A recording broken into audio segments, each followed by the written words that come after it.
And if that's not enough, you'll also meet a woman who makes every role a standout one. She's currently co-starring in Tribute, which marks her film reunion with her Days of Wine and Roses co-star Jack Lemmon. She is a beautiful woman and an extraordinary actress. Lee Remick is here.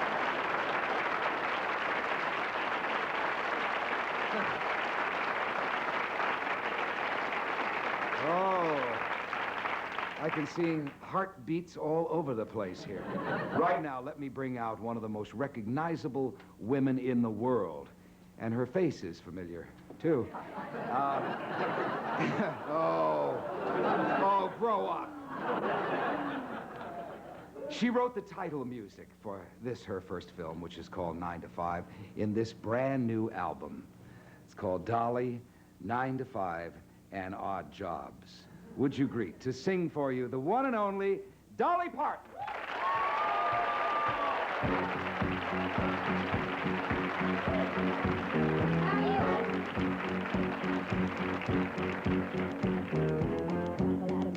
Stumble to the kitchen, pour myself a cup of ambition, and yawn and stretch and try to come to life.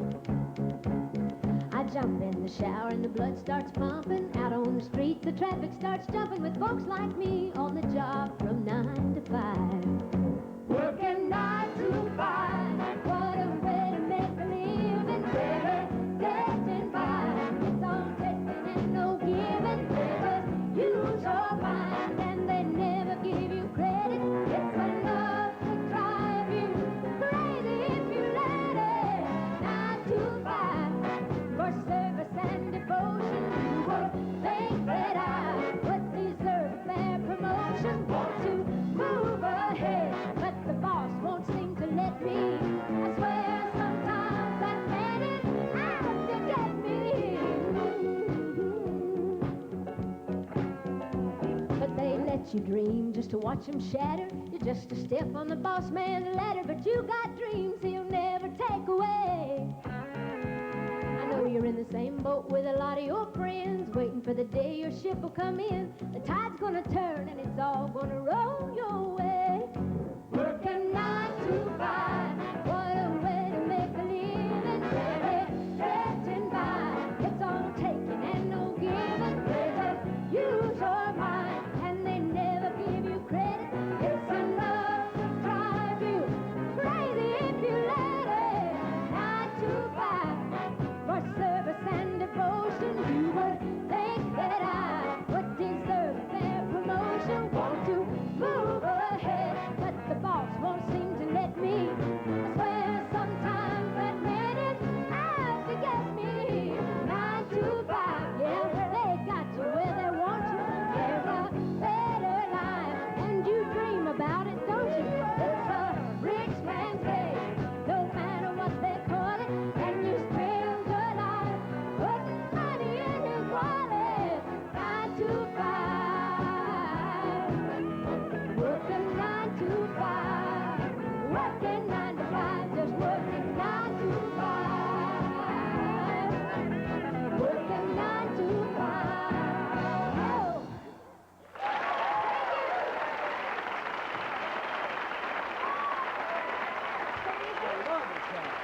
Isn't that great? 9 to 5. We'll come back with Dolly Parton.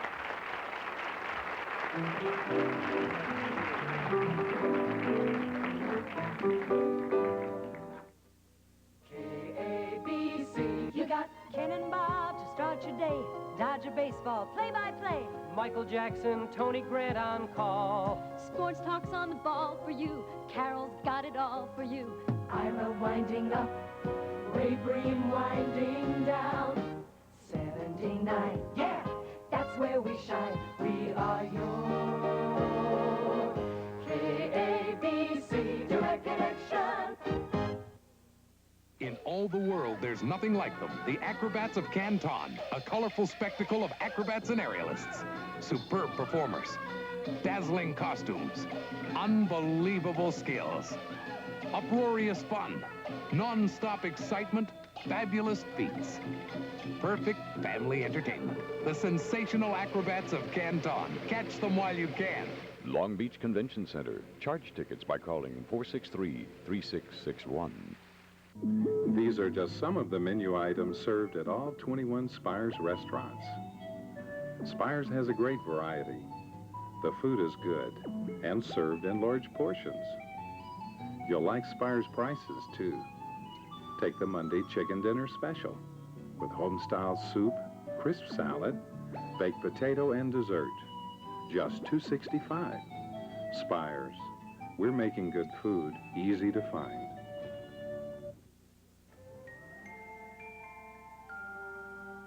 She's independent, unpredictable, and very sexy.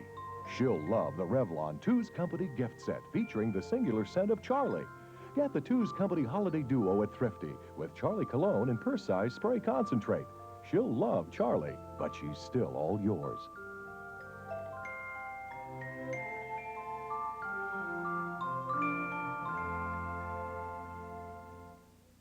Are you bothered by smoke from someone else's cigarette or cigar? Does smoke irritate your eyes? Put an end to this unpleasantness with the amazing new smokeless ashtray by Ronco.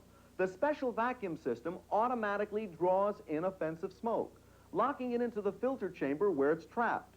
This incredible ashtray actually helps clear the air you breathe. The smokeless ashtrays by Ronco, great Christmas gifts, and they're only $14.88. Available at all Thrifty drug and discount stores.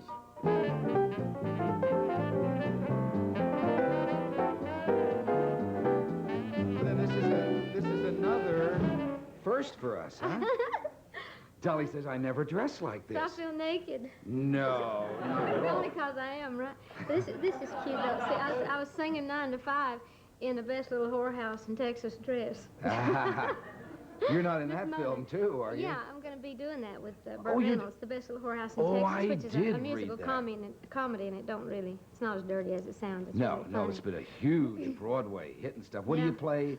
I'll be Miss Mona, the madam of the place. Oh. Yeah, so, like I said, it's not really as bad. Did any of you see the play? It's here in town. Well, anyway, it's going to be fun to Have you researched the part? I mean... No. But I'll be playing with... We had one of the most famous madams ever in the world in the show, Sally Stanford. Oh, did you? Yeah, she's now... Well, she was the mayor of Sausalito. You ought to go up and talk to Sally. She's a wonderful character. Well, I might do that. So how have you been? I'm glad to see you great, again. Dolly. It's been a couple of years. It's been 5 years. Yep. Yeah. Yep. So, Did I say something wrong the last time? No, it's just that I got busy and just didn't I know get a chance you've been to come busy. back. Yeah. The film, this is liable to catapult you into, and I'm sure it will, being a movie star full-time. No, not full-time. I really enjoyed doing the movie because I like new challenges. But you like acting?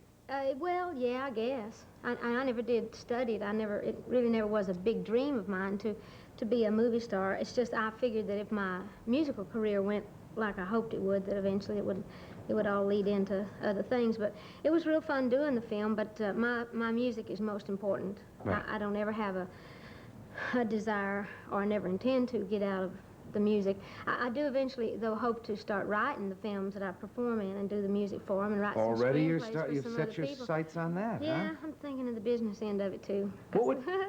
Yeah. Might as well. Are there a lot of stories in there anxious to come out? Yeah, I got a lot of good stories. And I think you do. Working in this town, I found out that there's so few really good scripts. I guess people have written just about everything that, that you can, but... Were there any good, really great women's parts? Well, for really sexy women. And you must feel sexy. Not really. Huh? I guess I don't really think of myself just sexy. I just always had a look. I just always liked the big hair and a lot of makeup and, look more like a hooker, than But I never was, No. I mean, I kind of always liked, when I was a kid growing up in the Smoky Mountains, when I started seeing the women that were dressed up, most of them were hookers. Yeah. Because women in small towns that really dress that way with the paint and powder, they're the floozies of the town. And that look appealed to you? I liked them, yeah. I thought they looked good, A better look than a school marm, yeah, right? and I just thought it was really just like the way that it looks. So I don't necessarily, I just feel like that I look a certain way, and I'm more interested in maintaining a look with the big hair and which is kind of a gimmick. And, you do take a lot of kidding about it? Yeah, but that's okay. I like to kid. Yeah, you know? yeah. Do the audiences, like when you're playing Las Vegas and places like that, do they yell out to you ad-libs of... Not really. You know, my audiences are always very decent and respectable people. Well, I would it's hope folks so. like you and Johnny Carson that get me. Oh. But you do take some kidding about it, Yeah, but you know, people don't really, I don't think that they mean it to be tacky, and I'm really not offended when people kid about it. When I was younger, and when I first left the mountains, I didn't really quite understand the nature of it, so it used to kind of embarrass me and get away with me and hurt my feelings. Yeah, but as that commercial said, I mean, if you got it, flaunt it. I guess. Yeah, right. No point in trying to hide everything. Today. Huh? I figured I'd practice that today. Yeah. My new dress. Yeah. Have you always been, you know, well endowed? I mean, even in school, were you like that? Yeah, I couldn't leave them home. No.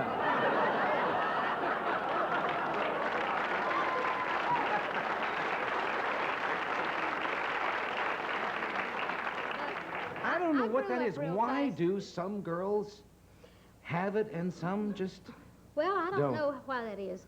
I think a lot of times, see, people, one of the biggest surprises with people is the fact that I'm such a little person. Because on TV and in pictures, people think like I'm a real tall person that's really big. Yeah. Now, I'm big enough, true. But I'm not really as big as like it's become in people's minds. I mean, I'm a small, I wear like, people always send me T-shirts, they send me large, you know, and I wear small. It's just that I'm real narrow in the back. I'm just I'm like 5'1", and that's stretching it. What are your measurements? That's none of your business. Oh. No, Dolly, that's a matter of... What are you clapping for? You're dying to know.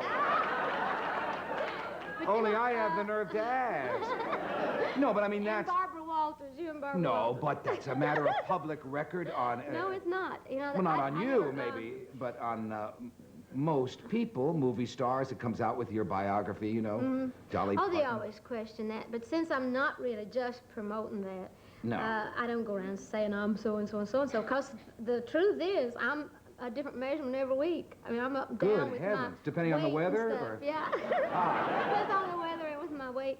But I don't really know. And when I have clothes made, they measure you so many different ways, under you and above you. And I'll bet they do. But anyway, let's talk about something else. Yeah. Can you disguise yourself, Dolly? I mean, you've gotten so famous now. Do you ever want to just sneak out and have some fun around town, not have all the fuss that goes on around Yeah, you? but you know, I got the greatest disguise in the world. I just take all the garbage off. And people never believe. You know, What garbage? I don't see any garbage. Like all the blonde, the big hair, and like I'll just take the wig off, and That's then I'll a just wig? pull my, yeah, this is. I wear wigs most of the time, but my own hair is short and blonde, you know, about the same way, and I keep it blonde. Yeah. But like I travel around with my husband on vacations and things, and I'll usually just wear a scarf or a hat, or just, you know, pull my Just a hair scarf back. and a hat? Yeah, and well, I mean, with a T-shirt and some old jeans And that's a disguise? pretty much for me, you know, because usually people are not that drawn to you if they see this mop of blonde hair. Yeah. You know, that will get your attention.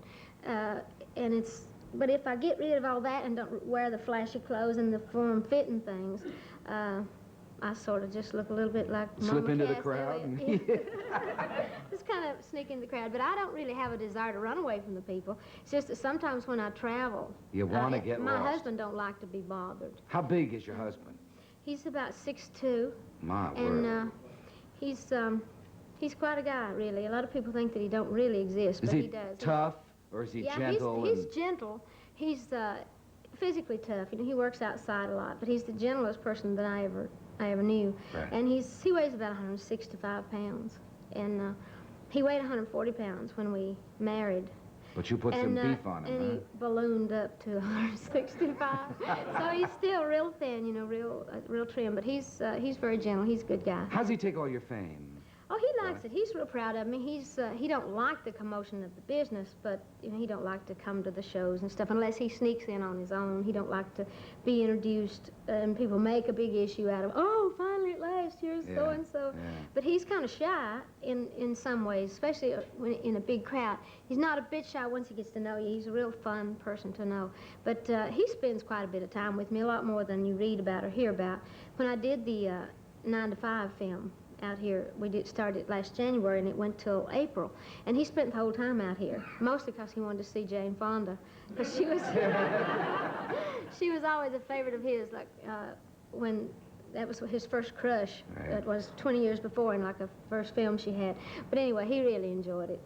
We're at home. You don't live in a big city. You live out of town in Nashville, don't you? Yeah, I live out on a farm in a Big house farm? that it's about 65, 70 acres on the place where we live, and the house is like 23 rooms. It's like one of those old Mississippi houses, what they call them, antebellum homes or whatever. Yeah. And my husband and my uncle built the house, and my brothers worked on it, and so it's a real love house. It's real special. Did you do the furnishing yourself?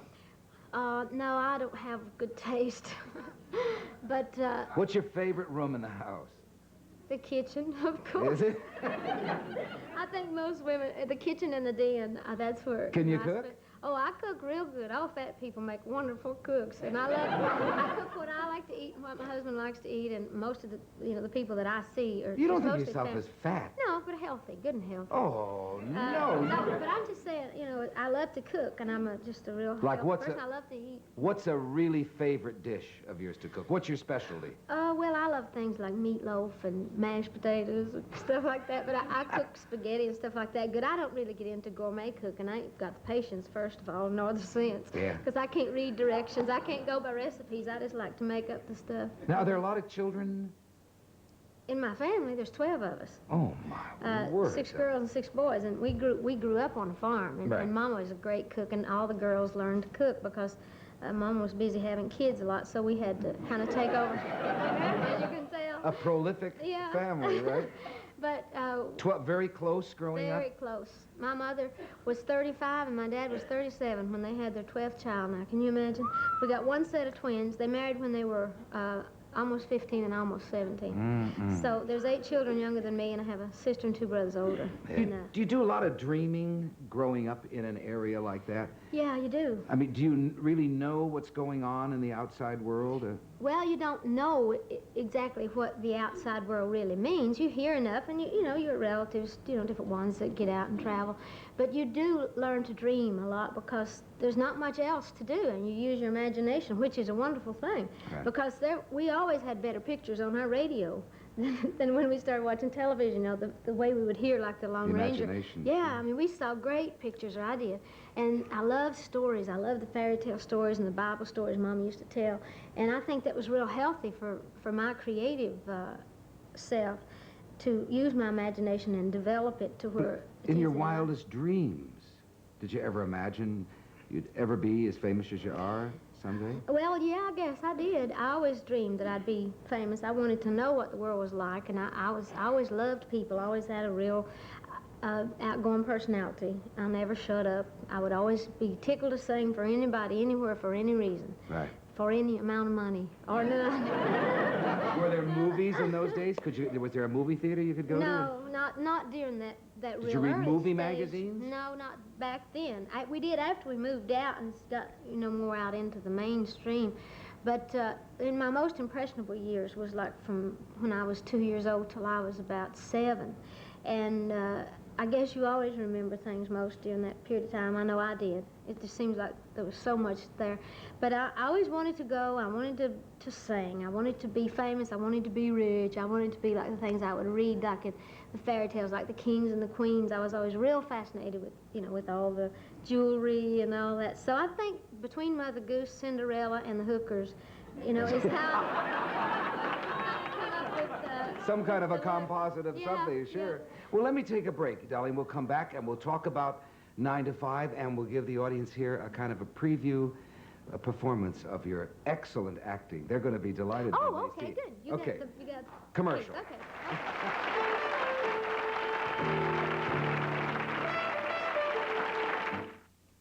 Liven up your next get-together. Invite a dragon to your party.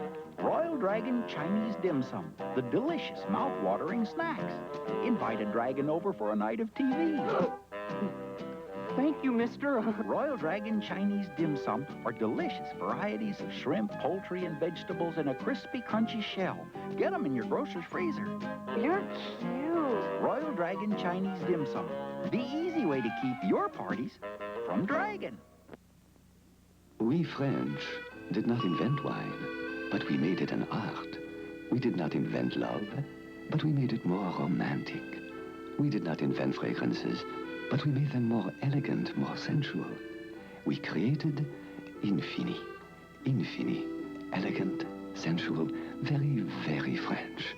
Infini, the most elegantly sensual of all French fragrances. Infini. Available at Broadway. Vin Scully with a Christmas gift suggestion. Put Dodger gift certificates on your list, and we'll see you at Dodger Stadium this summer. Merry Christmas. Sam, answer the television. Zenith announces Space Phone. It's probably my wife. Dave, answer the television. Are you kidding me? This could be my boss. Hubie, you answer the television. Just push a button and answer the phone right through your new Zenith. Hello? Who's this, please? Hubie Brown? Congratulations, UB Brown. You've just won a free world cruise. Space Phone only on Zenith System 3. We're moving television into the future. Hello, I'm Mariette Hartley. And I'm Bill Wells. That's nice. Did you know that the Tournament of Roses parade is a tradition in my house? No, I didn't. You know, Mariette, it's kind of a tradition for me, too. After all, this is my 34th year as its host. It's a lot of roses. And the most beautiful thing about this year is that you will be with me as my co-host for our coverage of this world-famous parade. That is nice. Channel 11 leads the parade with Bill Welsh and Mariette Hartley. We're the ones to watch New Year's Day starting at 7.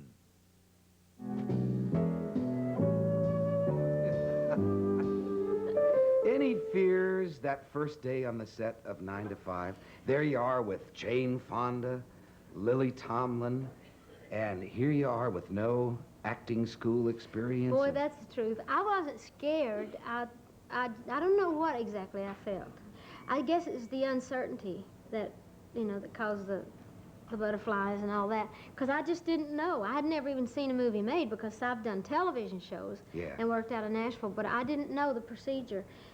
But it was a challenge. It was sure different. Did the gals help you through it? Yeah, they were real good, you know, about it. Because, like I said, I wasn't nervous. They were more nervous, I guess, than I was. But I was just real curious about it. But I was so stupid that when I learned that I was going to, when I agreed to do the 9 to 5, and I knew the whole script. They sent me the script, and I just assumed. I didn't know that they cut stuff out of sequence, and like you go back and do the same. Oh, you thought the movie they started shooting from the beginning? Yeah, I thought it was like a play. I mean, I knew they would have to stop, but I thought they started like up front, and you know, in order to keep the feel, I just assumed that, you know, that you would. So I memorized the whole script weeks and weeks before I came to Hollywood, and I knew my part and their part. Like it was real good because I could help them with their lines when they'd forget.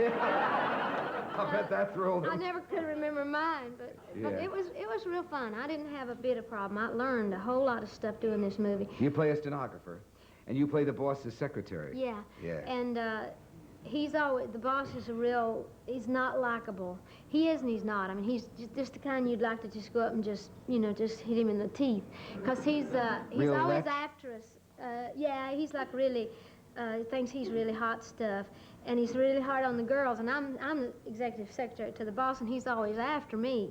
Well, he's telling everybody that he is, that, you know, that the two of us really have this thing going, and I just don't understand why the women in the office don't like me. Right. I just can't figure it out because I'm this real nice girl from Texas, just, you know, wants to love everybody, and they treat me pretty bad. And then when I find out that he's been telling everybody, or, you know, acting like that he's been making out with me, well, then I get furious. Right. And then the clip that we're about to see is when I find out that he has been telling it, and I find it out, and then I lied into him. Good. So if you want to show that, that's We're going to do it right now. Dolly Parton in a scene from the new movie, 9 to 5. I'll tell you what I'm talking about. I'm no girl. I'm a woman. Do you hear me? I'm not your wife or your mother or even your mistress. What? I am your employee, and as such, I expect to be treated equally, with a little dignity and a little respect. What do you mean, mistress? Never mind, she's just a little upset. Dorley, just come off it, for God's sake. The whole company knows you two are having an affair. Who's been saying we're having an affair? Who's been saying it? He has. What? So you've been telling everybody I'm sleeping with you, huh? No. Well, that explains it. That's why these people treat me like some dime store floozy. No, that's not it at all. Oh, and you just love it, don't you?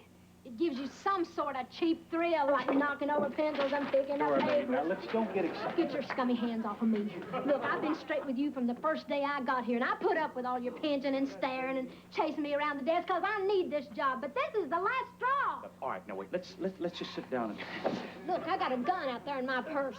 And up to now, I've been forgiving and forgetting because of the way I was brought up. But I'll tell you one thing. If you ever say another word about me or make another indecent proposal, I'm going to get that gun of mine, and I'm going to change you from a rooster to a hen with one shot. Don't think I told you. Go get him, Dolly. Dolly Parton, a scene from 9 to 5. Good. We'll come back and Dolly will sing for you.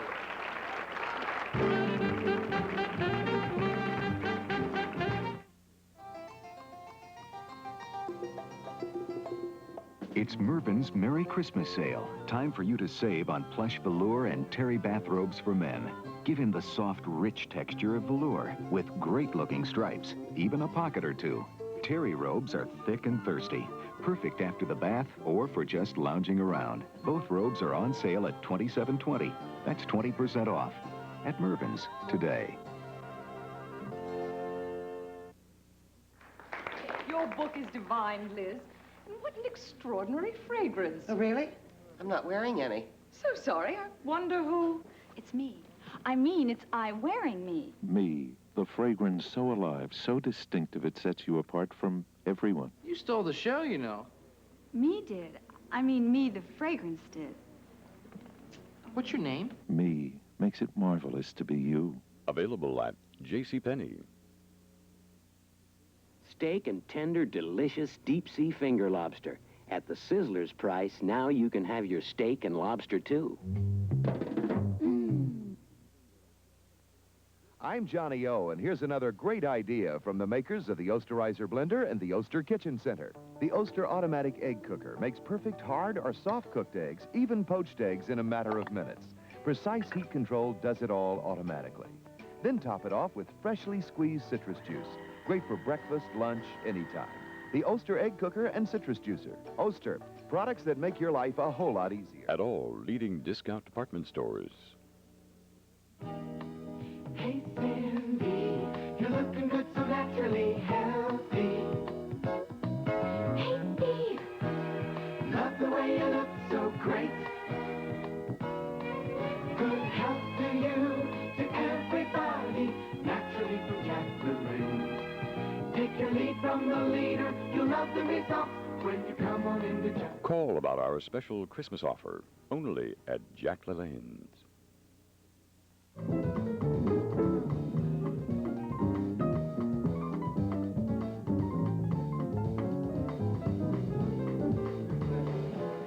The song Dolly Parton's going to do for you right now, I would suspect this was the last big hit you had before you did what they call the crossover, where she crossed over to the pop charts and got some of her greatest hits. It's a wonderful song. Jolene.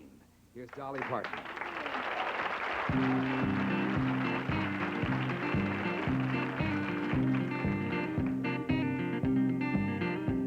Jolene, Jolene, Jolene, Jolene, I'm begging of you, please don't take my man.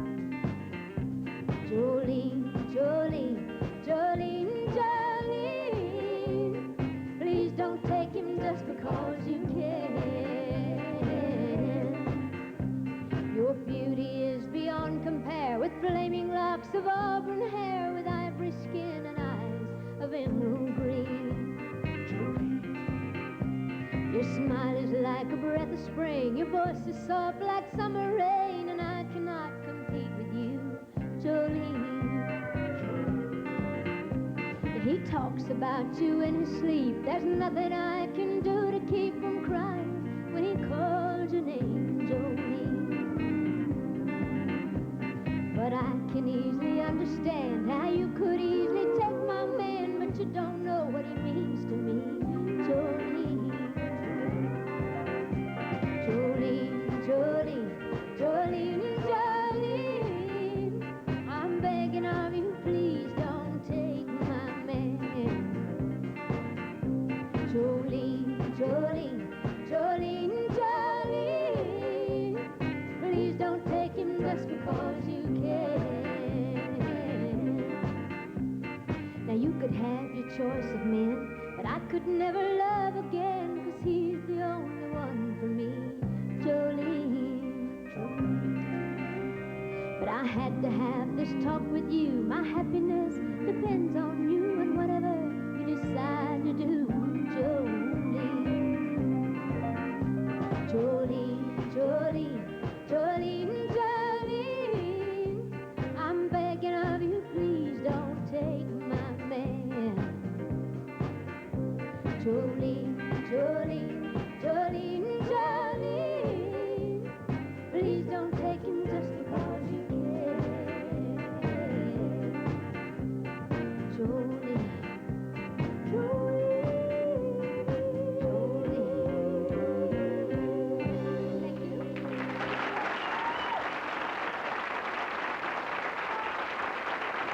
I love it. Dolly Parton, Jolene. We'll come back with Dolly after this message.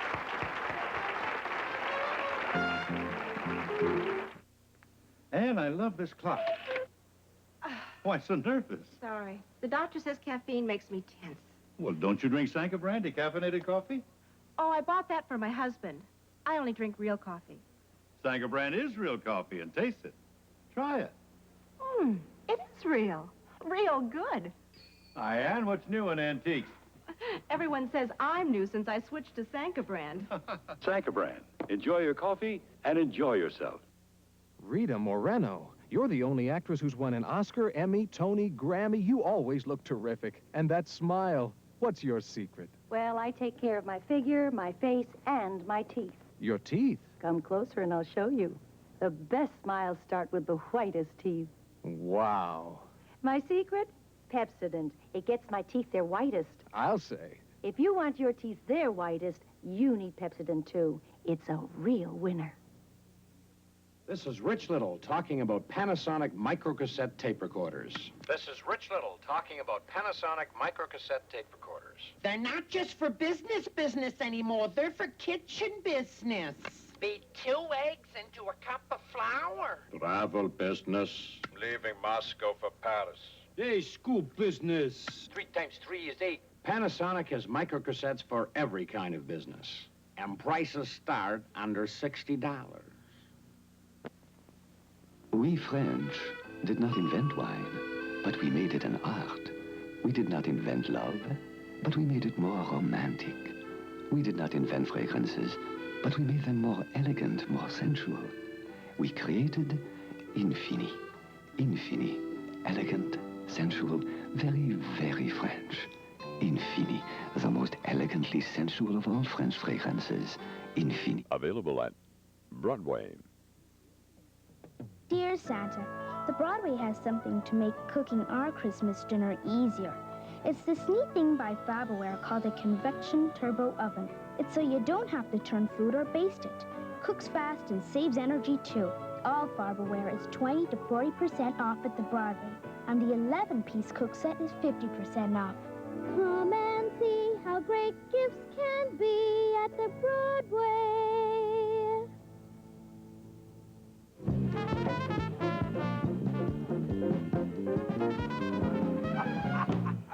Is that important? Is money important to you, Dolly? Well, I think money is important only because a person likes to, you know, be able to afford their habits, and music happens to be mine. Right. But I used to do it, you know, without money, and I would do it again if I had to. But I think money is good.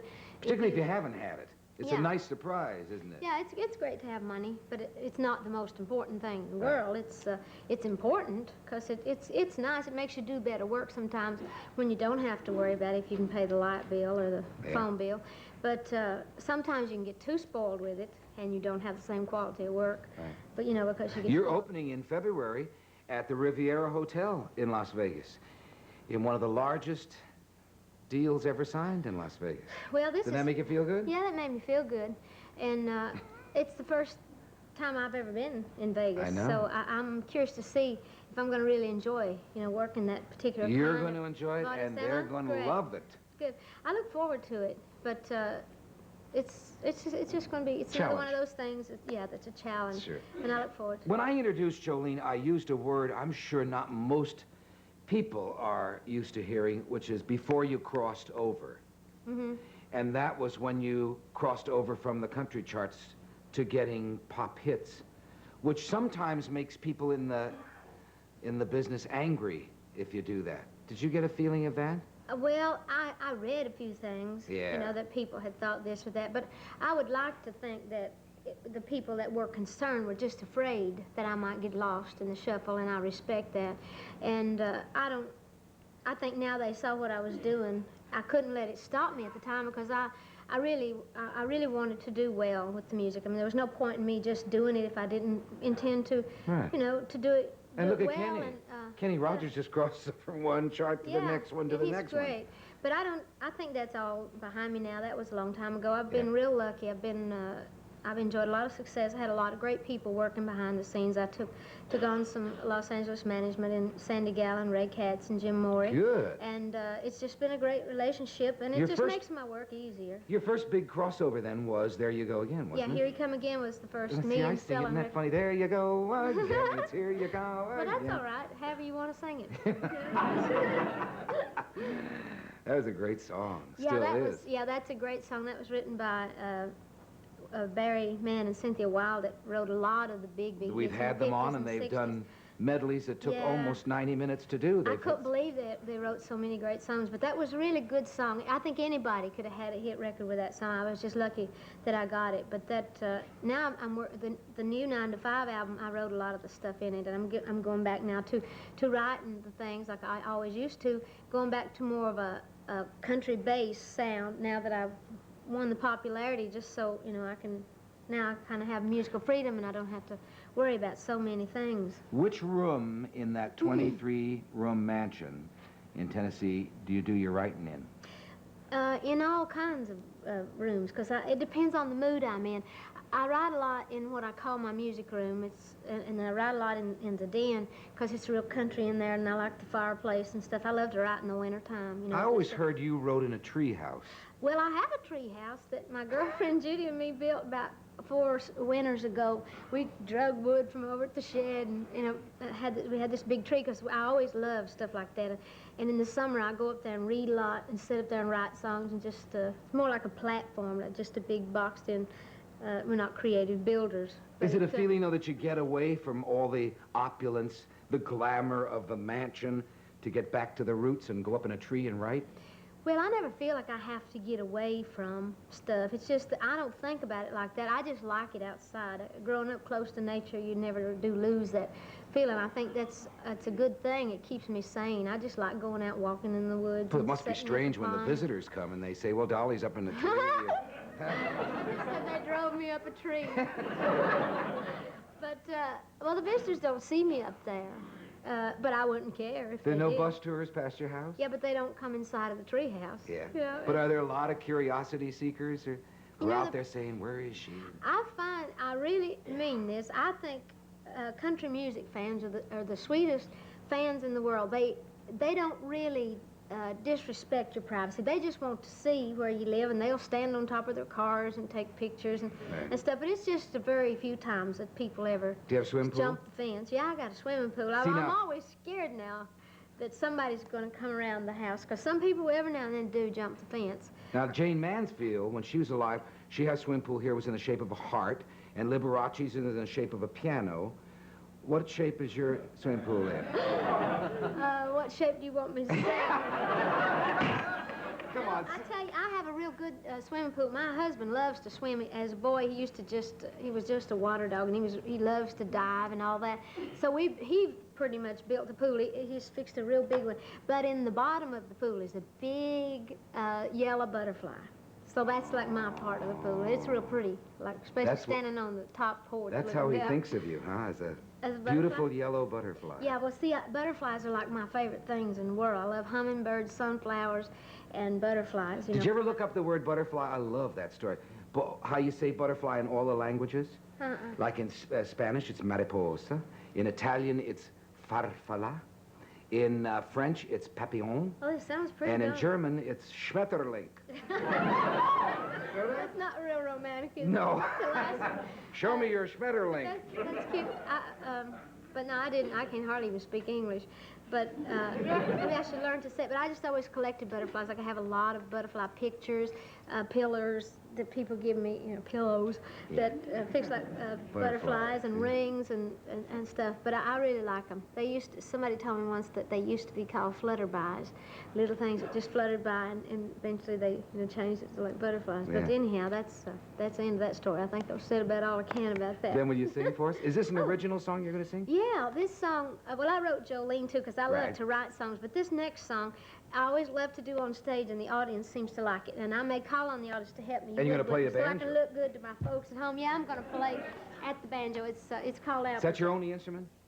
No, I play the guitar and... Not the piano. accordion. Here's Dolly Parton.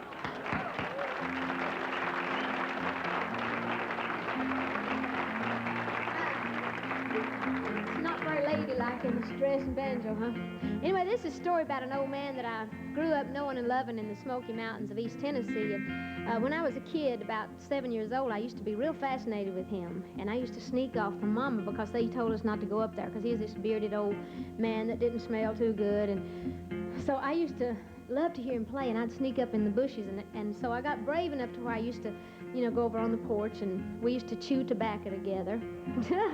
And I could spit it just as far as he could.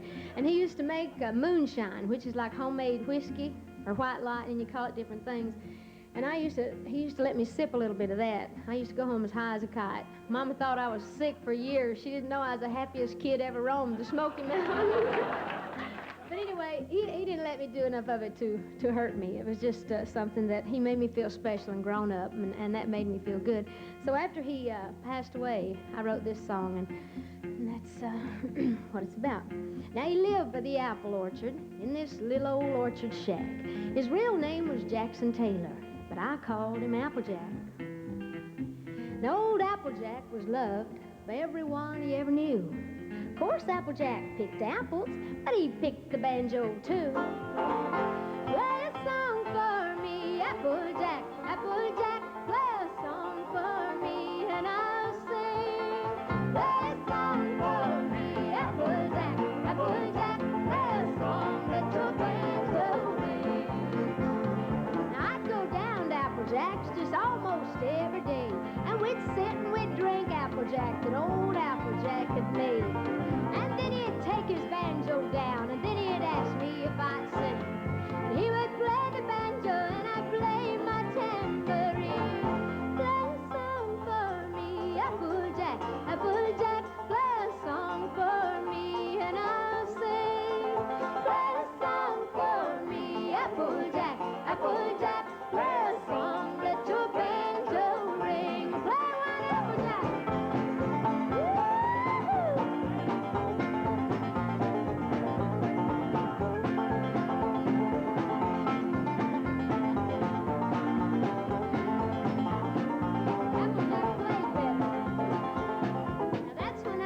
Just a kid, and now that I'm grown, all I have are these memories, 'cause old Applejack, he's gone.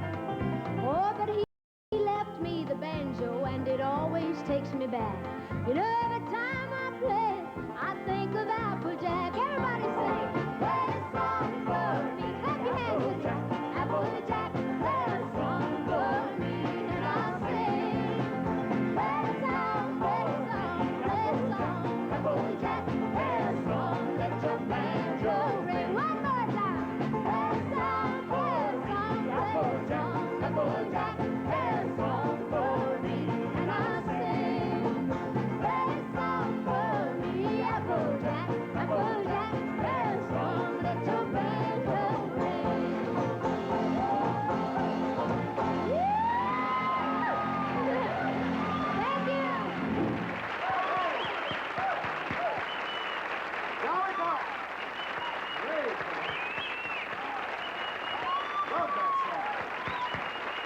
good? Sure. We'll be right back after this message. That's a heavy.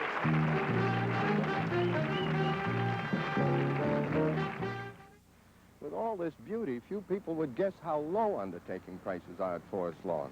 But you don't have to guess. Just call and compare.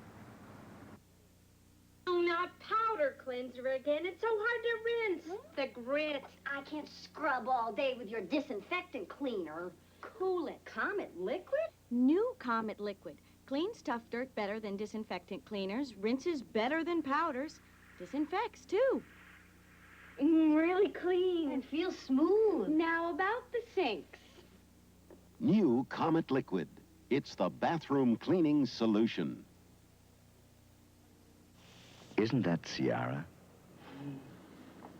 What does it remind you of?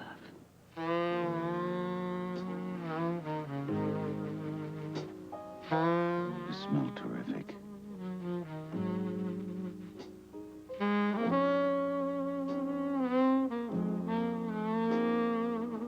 Ciara, the thoroughly female fragrance by Charles Revson. What will it remind you of?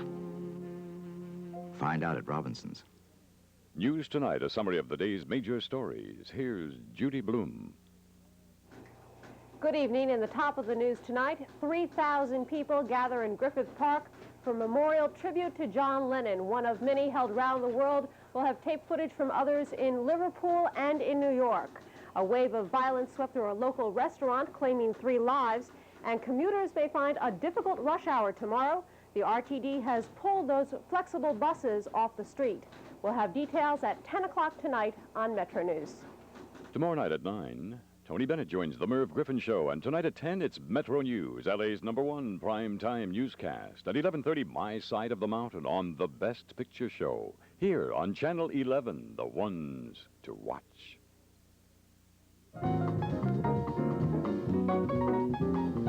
Promotional consideration paid for by the following. When you think of moving, think United Van Lines, the worldwide movers who really care about you and the safety of your family's possessions. Wherever you're moving, make it nice going United. Delta Airlines now flies to London, Frankfurt, and over 90 other cities in the U.S. and abroad. Delta is ready when you are. That's nice. Joining us now is a great beauty and a brilliant actress whose performances are always of the highest caliber. Her latest film is Tribute, which has gotten just cheers from audiences and rave reviews. It, of course, is with Jack Lemmon. She's a good friend, and I'm thrilled she's here today. Would you greet Lee Remick? Lee?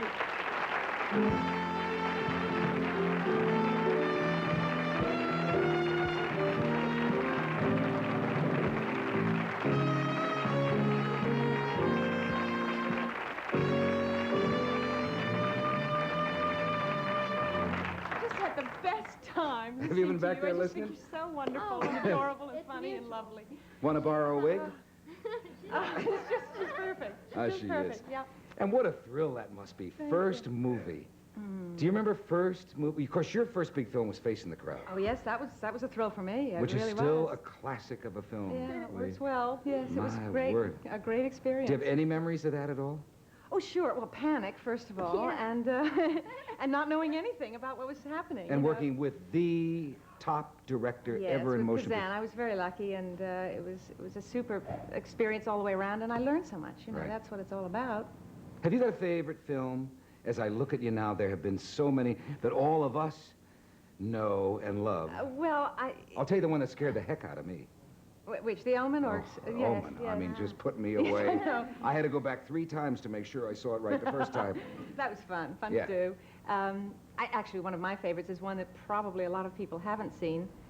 It was again with Kazan, with Monty Clift, Wild River. Which was just happens to be a close to my heart movie, which I really adore doing.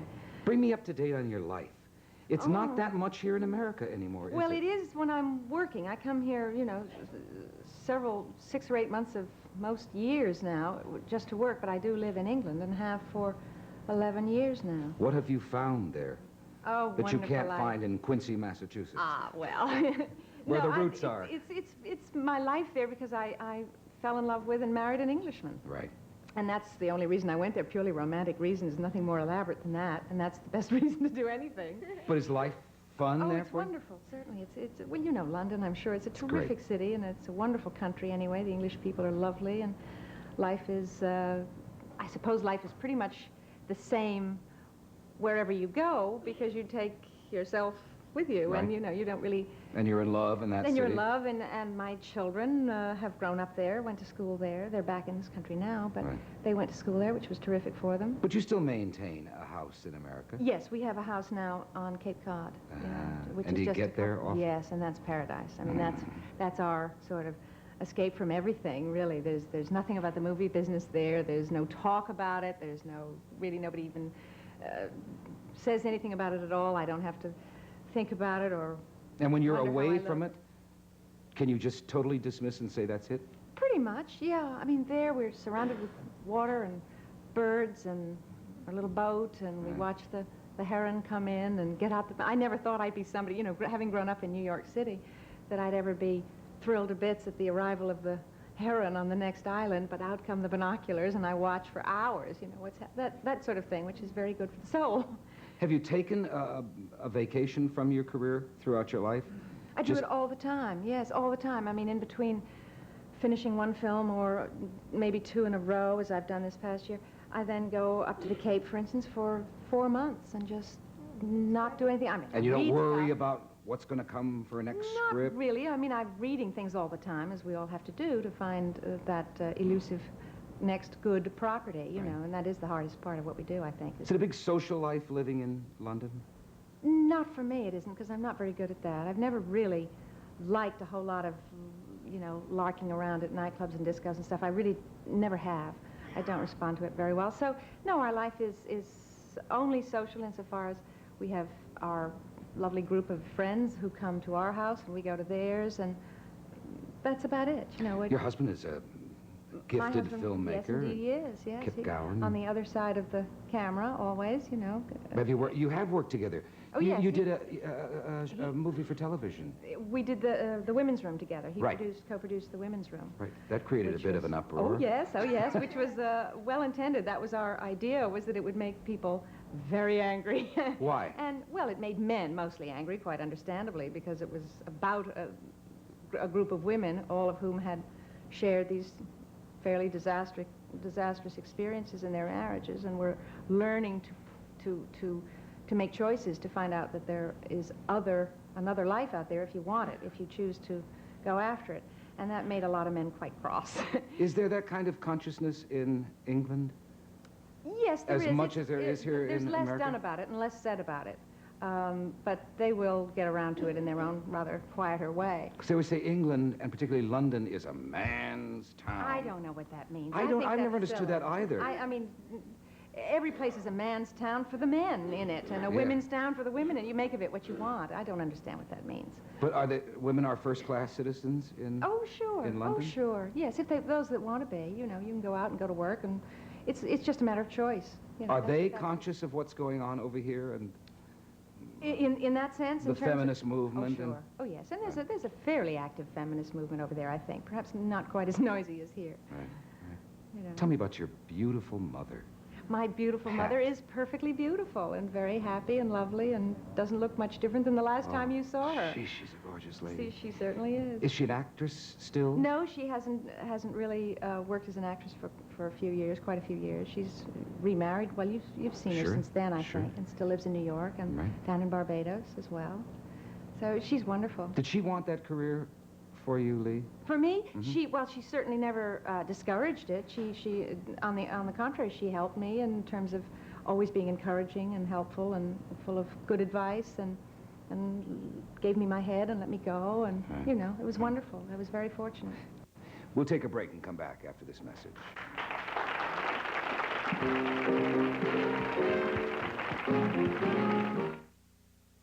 K-A-B-C.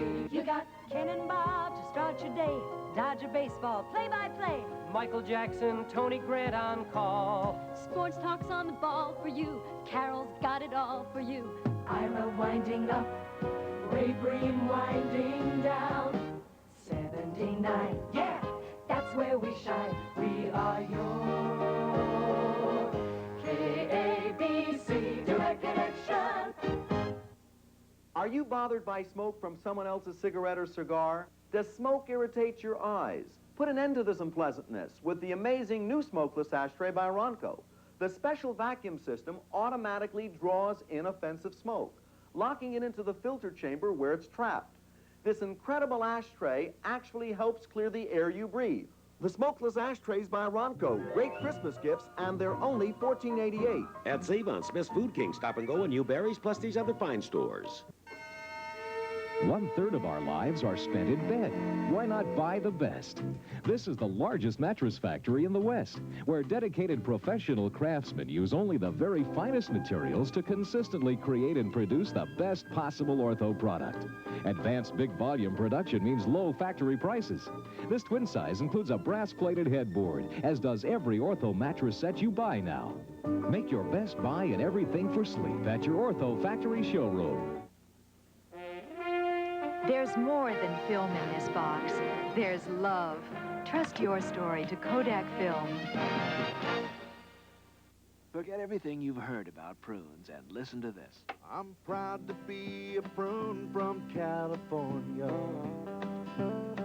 I was born a plum, but now take a look at me. Oh, yeah.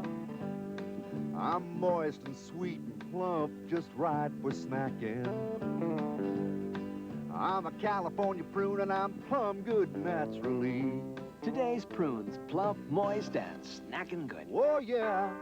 Feel to go back to work with Jack Lemmon. I mean, it was the terrific. two of you created movie history with your first picture, Days of Wine and Roses. We had a wonderful time that time, and this time as well. Was it just like picking up again and renewing? It was, actually. It was as though, I mean, that's 15, 16 years ago or something like that, that we did Wine and Roses.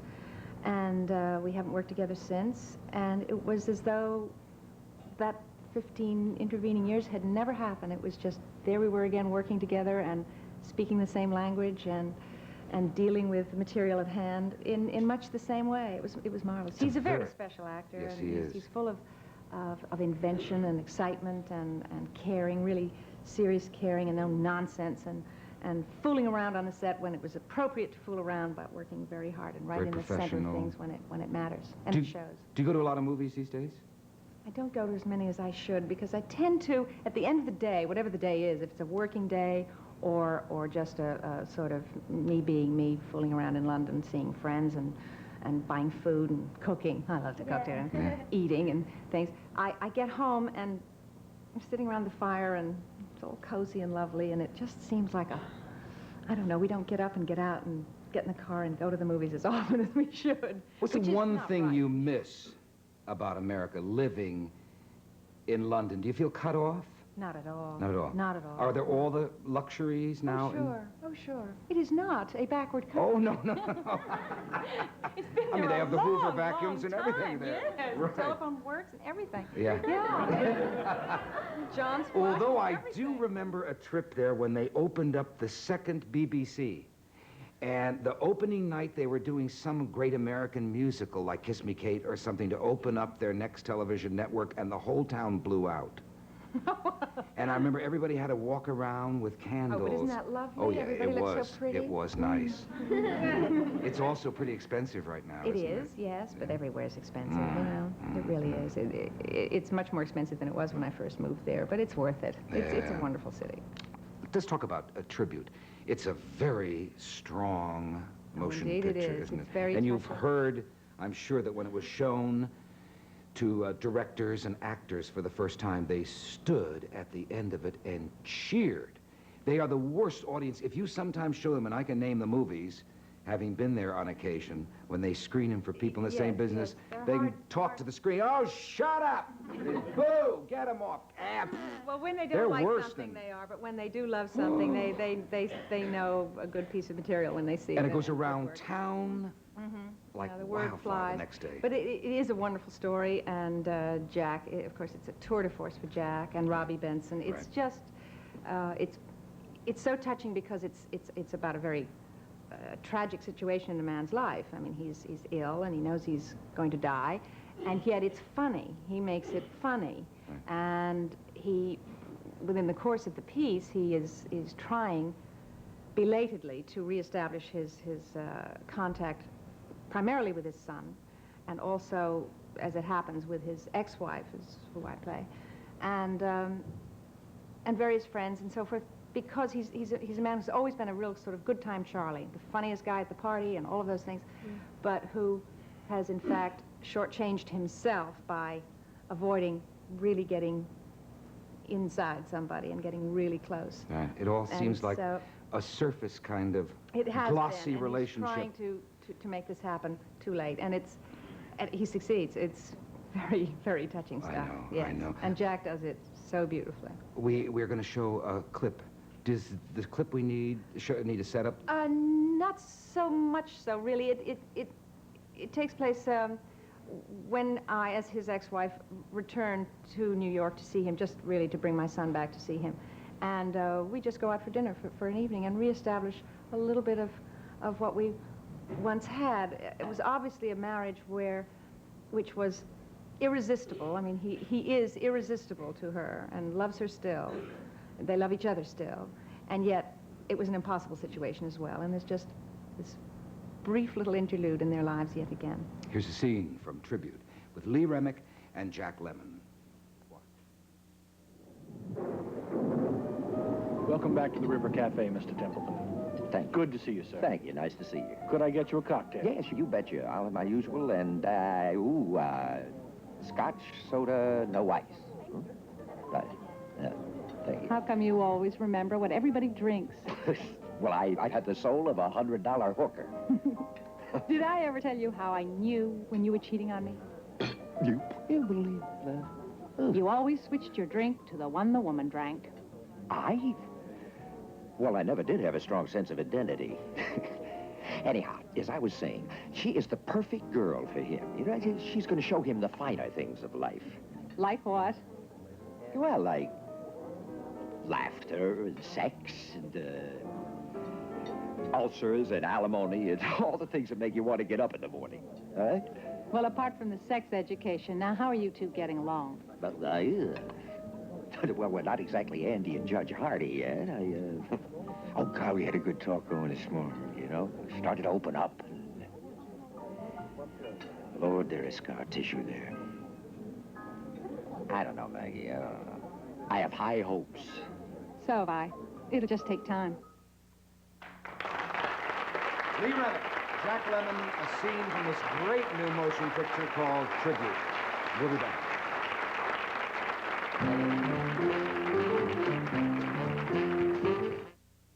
Taboo by Dana.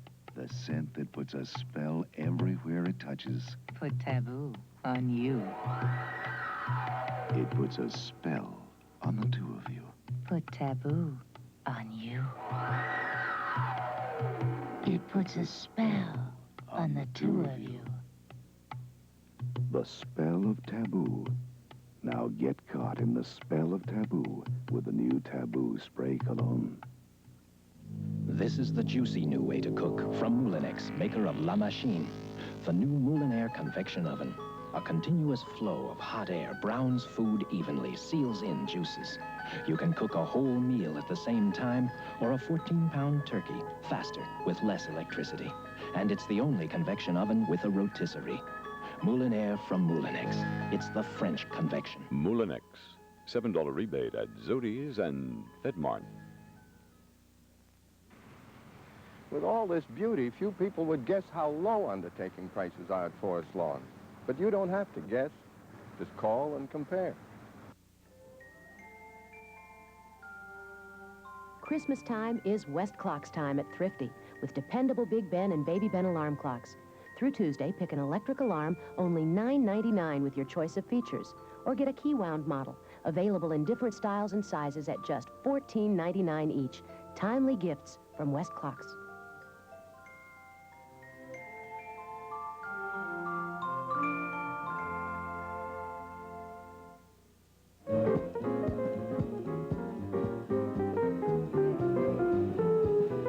I can't tell you how wonderful it is to see Lee Remick here. It's been a long treat time, for me, much but we're too all long. in those theaters applauding your every performance, Thank you. Lee. Thank you very You look much. lovely, and it's great to see you. Well, it's and good to don't see make it so long. No, the next time I will be. I mean, I'm only ever in California when I'm shooting, you see, so I never have time to come and see you. Okay, well, then But we'll I see you will. back there. I hope so. We'll all go to Cape Cod, folks. Yeah. Thank you. Thank you. Lena. Lovely to see you. My best of luck.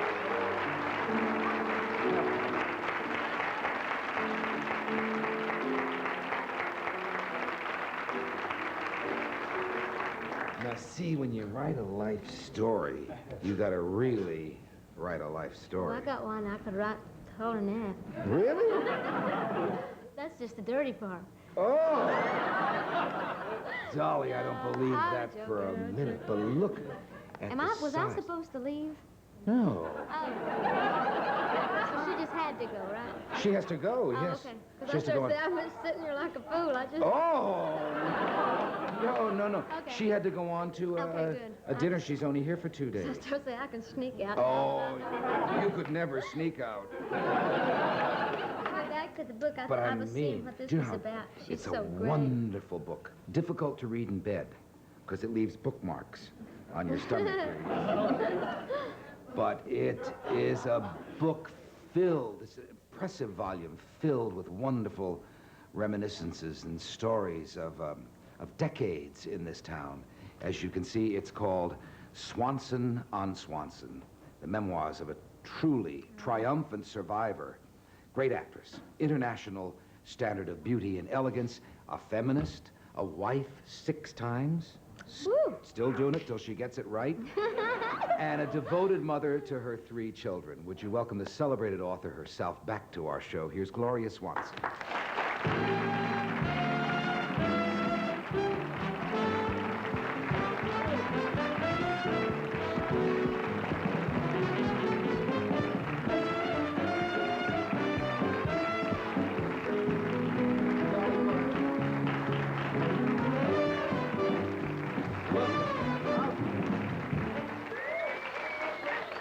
Where shall I hide it? No, Gloria, that looks dynamite. You're back in men's clothes. You used to be in men's clothes all the time. What are you talking about? You were... No, but I mean, you used to dress that way. I did not. I saw... wore tailored suits. Of course, everybody did. Every woman did. Every lady did. Yeah. But this is traveling. These are traveling clothes. Where are you going? And look... Where am I going? I'm on... Hello. Look at that, Gloria. Don't you know about touring for a book? Yes, I do. Yes, You're having uh-huh. fun. Oh, changing clothes all the time. That's why I decided I would not go on this tour unless I could take one big suitcase. Yeah. Well, then a smaller one. Yeah. And then one for the makeup, which I don't have on. And then one for hats. And then one for food. See? 2 for food. 3 for food. And so finally I decided I was going to travel light, which I'm doing now. So I have less for my clothes and more for the other business. And every time I see a suitcase anyway, it doesn't matter whether it's mine or somebody else, I start shaking. Yeah. I cannot stand suitcases. But this time it's easier because I can stay in this. You're wearing your pants. Yes. And I like the hat, too. Can you do this? Oh, that's good This looking. is from France. Yeah, that is Yeah, really he looks like sharp. one of those men from, the Foreign Legion. Yeah. So I have just a few changes now, and it's much easier. But you're really on a tough schedule. Come on and sit down. You must be tired. We're standing here talking. You know something about schedules, don't you? Oh, I know. You just run from... Well, you start your... Because the best shows when you're on the road with a book to do are early in the morning. Oh, So they get you up. early in the morning, up at 6:30. I know. You don't have to get up at that hour. I want to know, though, because of all of the... There's so many subjects that an interviewer would love to tackle with you, and stories and people in your life. It's all there, don't ask. I know. But what are they asking you on the road? All the things that might be embarrassing. Yeah. Do you tell your age? Of course I do. I'm proud of it. What is it? I was born 1899. Let them figure it out. You're 81, 82, 81. Now, see, that gets applause and gasps and everything because... No, because it's a big joke. Because why do you look like that, Gloria? Because I don't believe it. I think it's a big joke. Age? Played on me. Age yes. is a joke. And I have 2 great-grandchildren, and that sounds silly, too. But first of all, you have And the great lady who beauty, gave me you the have style, you have energy like I cannot believe. Did I just not see you in New York? Yes. Popping around to parties and all that kind of stuff and staying up late? Yes, you did. I came to your opening Right. in New No, York. my party. Yes, your party. Right. And also, we were in Chicago at a great big book And we thingamabob. danced for the folks? We danced for Right. them. Indeed, we did. But, Gloria, is it just... I know you're heavy into eating the right foods and you carry your water on the road and everything with you, but it's got to be more than that. Well, I suppose It's got to does. be a healthy head, too. Well, I tell you what, I have the most insatiable curiosity, and I'm so frightened I'm going to miss something Right. that I'm excited all the time, and I have a very exciting life. There's always surprises every day for me, and most of them are very pleasant. And at 81, I certainly am not bored with life. Right. And I expect I have to stay around for a few things I have to do before I stop the world and get off. Do you do any exercises? You do face exercises, don't you? Oh, well, I did eye exercises too, but you want to know something? We are in California now. I used to have a house across the street from the Beverly Hills Hotel, and I like to play tennis, nice violent exercise. But I would take a car from my house, which was across the street, to the other side of the hotel, which was 1 block away. Hate walking. Loathe it. Still? You get arrested in this part of the world if you walk anyway. Or they ask you where you're going. Do you still not exercise? Well, I like to walk alone, but now you can't do that, you see. I like to go in the park. I'm right across the street. But I wouldn't dare go in there. Show me your face exercise. They really make me laugh. I love wait it. a minute. First Come of on, all- show me no, what you do. First of all, I have to tell you how I started them. There was a lady in England called Eleanor Glynn, and she came to America, and she had written a naughty book called 3 Weeks. It was censorable. Now they could read it in kindergarten, Right. the way things are going now. And she was a lady of some years, and very elegant. And so when I went to visit her in her home in London, because I had a child born in London on Farm Street, I went to have tea with her. And when it was over, I said, you know, Madam Glynn, you really and truly look exceptionally well, and I'm so glad to see you looking so well, making this gesture. And she said, my dear, you Americans don't know how to take care of yourself. You're exercising your body from here down and nothing here up. And I said, you mean the head? No, she said, I mean the facial exercises. And she starts doing all of this Good Lord. nonsense and all kinds of horrible things. And I said, oh, thank you very much. I'm going to remember that. And I went down in the limousine, and I'm going back to my hotel, and I'm sitting in the back. And I start all this nonsense with my face, and presently I go, phew. I'm stopped like that because, and I look in the mirror, I'm looking at the man driving. They're seeing me thinking I'm having a fit. Thought you had... Yes, he is. What do you suppose? And so I never did that again in a moving vehicle. But anyway, it makes sense at any rate, doesn't it? We'll be right back after this word from your local station.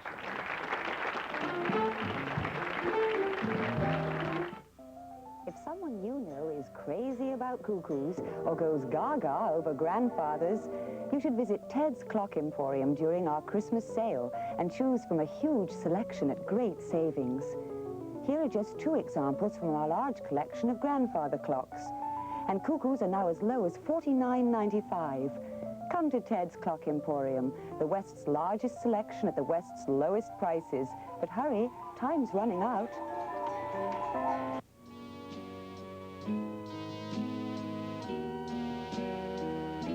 Most of our favorite foods are costing us more and more these days, so we spend more time searching for specials at the supermarket. But inside a department store, there's a supermarket with over 5,000 lower prices. Lower than possibly any other supermarket in town. Jimco. Saving money made simple.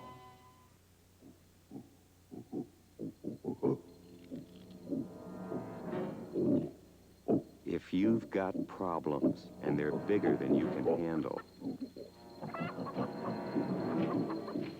get out the yellow pages, because there's somebody in there who may help you borrow thousands of dollars on your home, whether it's paid for or not. Ames Home Loan. higher insurance. That's how arson burns you. If you suspect arson, call this number toll-free. Remember, arson burns everyone. You look back, do you think kindly on all of those husbands? Well, I'm not so sure how kindly at the time that we didn't keep up the marriage, but we were always friends. Right. With the exception of one who was frightened that I was going to have he didn't like the idea that I put, what do they call it, the when you drink too much, that organization, AA? AA? Yeah, the AM is a television show. Oh, AA, yes, Anonymous. Alcoholic Anonymous. And I had literature all over the place, and when he saw that, he just disappeared. He took off fast. He was afraid. Of course, you married my favorite actor when I was growing up as a kid. You married Wallace Beery. I just, But you know a lot of man, he was always scratching his behind. No. Hey. What? When I married him, he looked a bit like Melvin Douglas. Yes, Yeah, he did. I saw the picture in the book. And he had a beautiful singing voice, and he played the piano by ear. And he was a man who was a star at SNA. Now, I don't know whether you know what that, he played a woman character, a Swedish servant. It was called Sweetie. And he was one of their top stars at SNA, so he had a great deal of talent. When he came out to Niles, California, and then his career changed, he had 4 or 5 different careers. And when he was playing these older character parts, yes, maybe he was using that. He was the first method actor. Oh, I loved him. I know that because I see the press, Gloria, and I know what they're all writing and what they've all picked up about the book and your incredible life and your movie life and your private life, which is associated with some of the greatest talents other than yourself who ever lived. But they all pick up immediately what you were very, I suppose, brave to write about, and that was the romance with Joseph Kennedy. Yes, but you see, this all started in a business association, which seems a perfectly natural thing. I didn't know much about him when I went east. Do you know anything about the old time when the motion picture studios didn't want their stars to be independent producers? Do you know anything about that? No. Oh, they made it very difficult for you. So that when Mary Pickford and Douglas Fairbanks and Charlie Chaplin decided they wanted to go out on their own because there was no way of having an association and getting a sort of royalty, making pictures for another studio. They didn't feel that they were being paid properly. They formed this distributing company. And I was invited to do the same thing.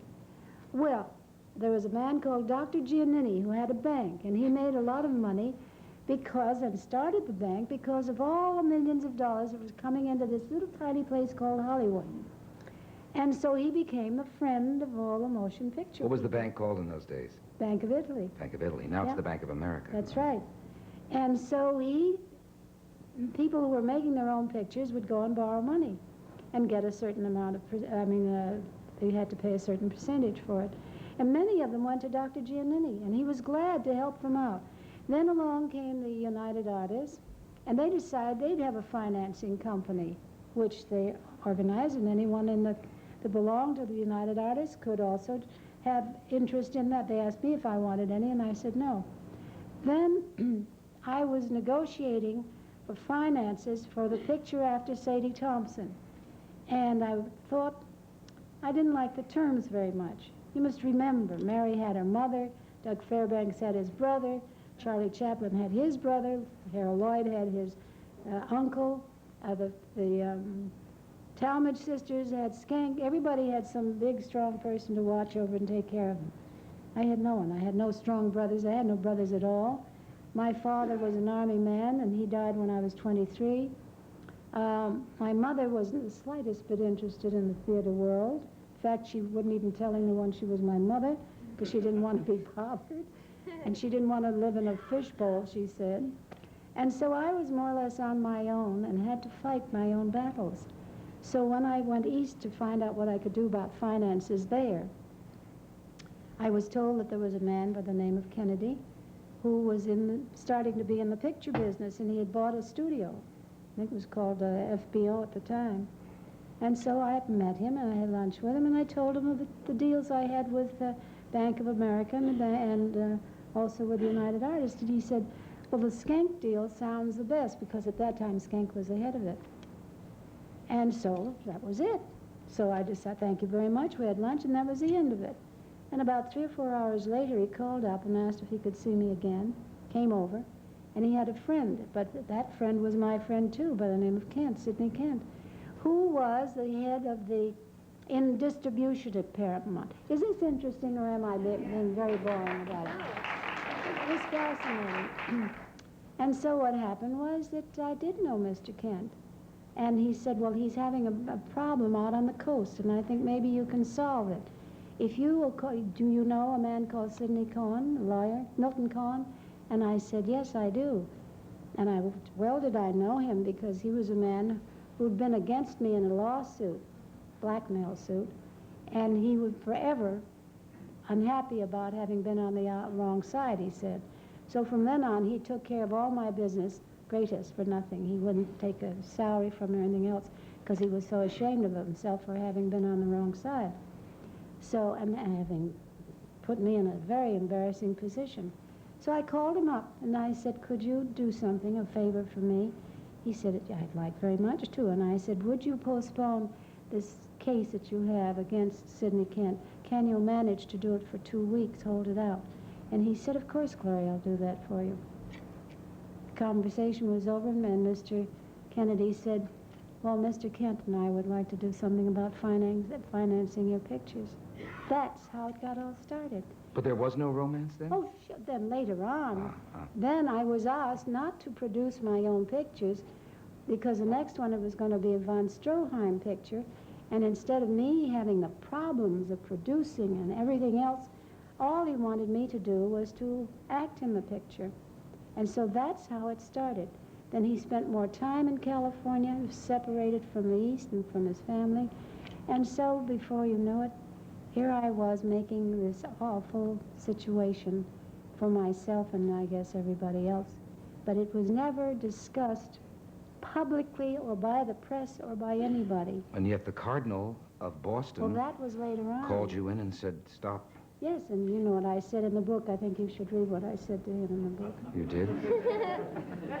Let me see if I can quote it. Well, you said to him, well, has Mr. Kennedy confessed this in confession to you? You shouldn't be telling it because you break the seal of confession. You said, and if... Why don't you tell Mr. Kennedy not to bother me? Yeah, right. Well... It's a wonderful book. It's already in the top 5 bestsellers in the nation. Yours is in the top 5. Pardon? Yours is in the Wheezes. top 5. Wheezes. Yeah, both of us. Swanson and Griffin. I'm in your book. Of course you are. I know. I looked it right up as soon as I got the book. But I... What page am I on here? But our marriage was great. Swanson, on Swanson. A great autobiography. We'll be back after this message.